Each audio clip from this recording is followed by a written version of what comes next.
En el vídeo anterior hemos visto esta estructura, donde lo que hacíamos era que teníamos una forma que denominábamos vector acumulador, donde se iban calculando elementos y se iban añadiendo al final de ese vector.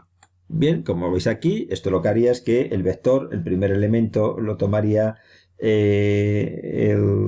el primer elemento, y después esto, a medida que i fuera subiendo, pues iba añadiendo elementos a ese vector. Pero esto no es lo habitual. Lo habitual es que precisamente dentro de este bucle for haya un if, y este if va a determinar si se añade un elemento al vector o no, o bien un bucle while. Vamos a practicar con estas dos formas. Y además introduciremos una nueva visión de este acumulador. Aquí lo que hacemos en este acumulador es añadir elementos al final. Es decir, primero tenemos uno, el siguiente elemento será el segundo, el tercer elemento el tercero, etc.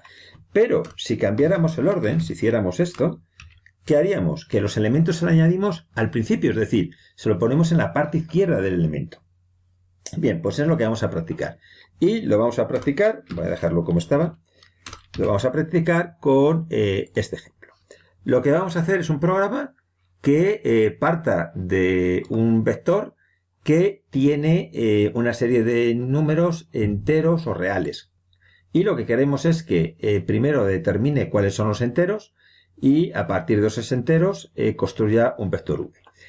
Y además que lo construya en orden inverso. Es decir, que si primero detecta el 3, pues primero detectaría el 3. Si llega al 2, lo metería anterior al 3. Y cuando detecte el 8, anterior al 2. Bueno, pues vamos a explicar un poquito el programa. En este caso, pues observar que esto es la entrada del vector. Y aquí introduciríamos el vector con los números enteros y reales. Aquí, ¿cómo sabemos si un número es entero o real? Es bastante sencillo.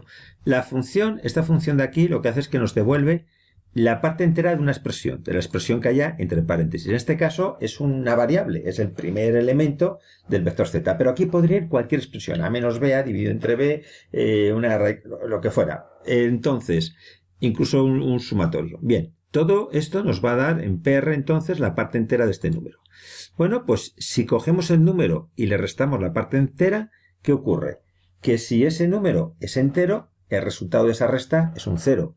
Si ese número es real, el resultado de la resta no es un 0. Por lo tanto, después lo que hacemos es, si vemos que el resultado de la resta es 0, pues ya sabemos que es real y por lo tanto hacemos esta operación. Realmente, en este programa, tal y como está enunciado, no haría falta hacer esta comprobación. ¿Por qué? Porque hemos dicho que el primero siempre va a ser un número entero. Bueno, no sé si lo dije al principio o no, pero la condición era que al menos el primer elemento de este vector z fuese un número entero. Bien, pero esto lo he puesto para entender mejor después lo que vamos a hacer. Aquí ya que tenemos el bucle, pero observar que el bucle, lo que os decía al principio de este vídeo, es que normalmente esta asignación en estos vectores acumulador se hace como resultado de un if. Es decir, unas veces identificamos el elemento y lo introducimos al vector y otras no. Es la estructura más típica. Bueno, pues en este caso haríamos desde 2 hasta n porque ya el primer elemento lo tenemos y lo que vamos a hacer exactamente el mismo proceso que antes. Vamos a comprobar si es un número entero y si es entero, pues lo que vamos a hacer es que se va a ir guardando el elemento en el vector v y además observar que lo va a guardar a la izquierda del primer elemento metido, es decir, que lo va haciendo anteriormente. Bueno, vamos a ejecutar el programa. Para ello lo que vamos a hacer es copiar el ejemplo, los datos del ejemplo, ejecutamos el programa, ponemos el vector y efectivamente, bueno, pues lo ha calculado. ¿Qué ha hecho? Observar que este es el vector, 3, 4 y medio, 2, 1, 6 y 8. Lo primero que ha hecho es detectar este número que es entero y es lo que ha puesto. En este momento tendríamos, si os dais cuenta, tendríamos el primer elemento del vector.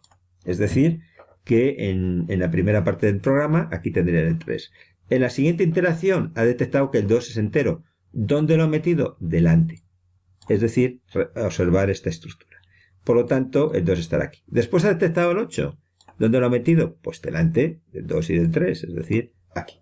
Bueno, pues con esto hemos visto lo que es un ejemplo típico de estos vectores dinámicos y en una estructura ya más típica de las que salen en los programas, que es por lo menos con un if. Ahora lo que vamos a hacer es ver otro ejemplo, pero con otra estructura todavía mucho más típica, más clásica, que es con un while. Es decir, que unas veces se cumple una condición y otras no.